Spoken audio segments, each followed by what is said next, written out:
बहुत स्वागत है जी सारे विद्यार्थियों का। अमरजीत सिंह कंवर एक बार फिर साडे नाल मौजूद ने, ब्रॉडवे इमिग्रेशन सर्विसेज के चीफ ने। सो कनेडा तो लगभग 50% रिफ्यूजल, 50% वीजे।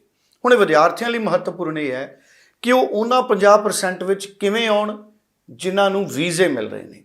ये उपर पूरी क्लैरिटी देंगे अमरजीत सिंह कंवर। कंवर साहब बहुत स्वागत है। मैं चाहूँगा पूरी क्लैरिटी दे रहे हो इस मुद्दे पर। कनाडा के अंदर इस समय जो सक्सेस रेट है दोस्तों स्टडी वीज़ा को लेके अगर मैं बात करूं तो वो 50% चल रहा है ऑन एन एवरेज। 50% ही सक्सेस रेट मिल रहा है। बहुत सारी एप्लीकेशन से रिजेक्ट हो रही हैं, ये आप सब जानते हैं, अलग अलग सोर्सेज से, अलग अलग दोस्तों के थ्रू, नहीं तो मैं लाइव भी करता हूं तो वहां पर भी बहुत सारे बच्चे डेली बेसिस पे मिलते हैं। अब मसला ये है कि ये 50% रिजेक्शन का सिनारियो क्या है, आप कैसे अपनी फाइल्स को सेट कर सकते हैं, सही चॉइस कर सकते हैं, या कहाँ पर रिजेक्शन ज़्यादा है, कहाँ पर रिजेक्शन कम है। सबसे ज़्यादा वीज़ा रिजेक्शन ऑलमोस्ट 90 to 80% वो फाइलें रिजेक्ट होती हैं जो आर्ट्स कॉमर्स स्टूडेंट्स की हैं और डिप्लोमा प्रोग्राम में अप्लाई कर रहे हैं। तो इन एप्लीकेशंस के अंदर हार्डली 15-20% ही वीज़ा बचा है। ये आपको उसी दिन समझ लेना चाहिए था जिस दिन कनाडा ने अपने कोर्सेज लिस्टेड कर दिए थे 966, और उसमें ढंग से कोई भी कोर्स कॉमर्स, बिजनेस रिलेटेड या आर्ट्स रिलेटेड नहीं था।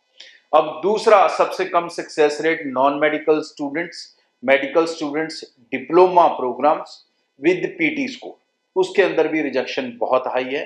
पीटी स्कोर 60 ईच से कम है तो ऑलमोस्ट फाइल से रिजेक्ट हो रही है। डिप्लोमा प्रोग्राम्स के अंदर भी सक्सेस रेट बहुत ज्यादा शानदार नहीं है, हार्डली 50% से कम सक्सेस रेट है यहाँ पे। और सबसे ज्यादा सक्सेस रेट अगर आप कहीं पे ले सकते हो वो है अच्छे आयल्स या अच्छे पीटी, मतलब अच्छे पीटी मतलब 60 ईच के साथ बैचलर डिग्री प्रोग्राम और यूनिवर्सिटीज के अंदर। यूनिवर्सिटीज चाहे प्राइवेट हैं चाहे गवर्नमेंट, दोनों ही अपना वीजा सक्सेस रेट अच्छा हासिल कर रही हैं। वो आप चॉइस कर सकते हो, वो आपका डिसीजन है कि आपकी कौन सी यूनिवर्सिटी में आपने लगाना है। बट यूनिवर्सिटीज के अंदर सक्सेस रेट कहीं ना कहीं 70% के आसपास है। On an average success rate 50% ही है। डिप्लोमा प्रोग्राम्स को अवॉइड करके चलेंगे, वीजा लेने के चांसेस बहुत ज्यादा रहेंगे आपके, चाहे फर्स्ट टाइम में ही वीजा ले लो और चाहे डिप्लोमा में रिफ्यूज होने के बाद फिर डिग्री में अप्लाई करो।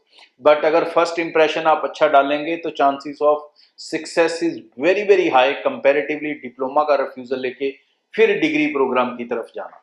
उसमें फिर कई बार वीजा ऑफिसर अड़ जाते हैं और वो आपको वीजा इश्यू नहीं करते। तो जो आर्ट्स कॉमर्स वाले स्टूडेंट हैं वो किसी के कहने पे भी, चाहे कितना भी समझदार कंसल्टेंट हो और कितनी भी बड़ी ऑफर दे रहा हो, अगर आप डिप्लोमास में फाइल लगा रहे हो दोस्त, तो आप ये मान के चलो कि 80% चांसेस ऑफ वीजा रिजेक्शन है, वीजा अप्रूवल नहीं है। जितनी जल्दी इस सिनारियो को समझ जाओगे उतनी जल्दी अपने सितंबर इनटेक के लिए आप पहुंच पाओगे। जितनी लेट समझोगे उतना आप तकलीफ में रहोगे, मुश्किल में रहोगे। इस चैनल के जरिए मेरी कोशिश सिर्फ ट्रांसपेरेंट इन्फॉर्मेशन आप लोगों तक पहुंचाना है। आगे डिसीजन आपका है, वो मैं बदल नहीं सकता। आप अपनी भलाई के लिए कैसी चीज चुनते हैं ये अब आपके ऊपर निर्भर है।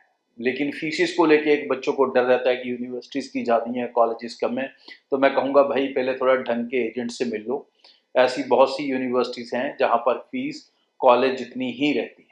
सो बहुत स्वागत है जी सारे विद्यार्थियों का। ब्रॉडवे इमिग्रेशन सर्विसेज के एक्सपर्ट साडे नाल मौजूद सी। टैलीफोन नंबर है 90238 90238। इस नंबर पर टैलीफोन करो, निजी तौर पर जाके मिलो, ऑनलाइन सलाह मशवरा लो, पूरी क्लैरिटी लो। ब्रॉडवे इमिग्रेशन के नेड़े के दफ्तर च जाओ, पूरी क्लैरिटी होवे तां अपनी जिंदगी के फैसले करो। बहुत बहुत धन्यवाद।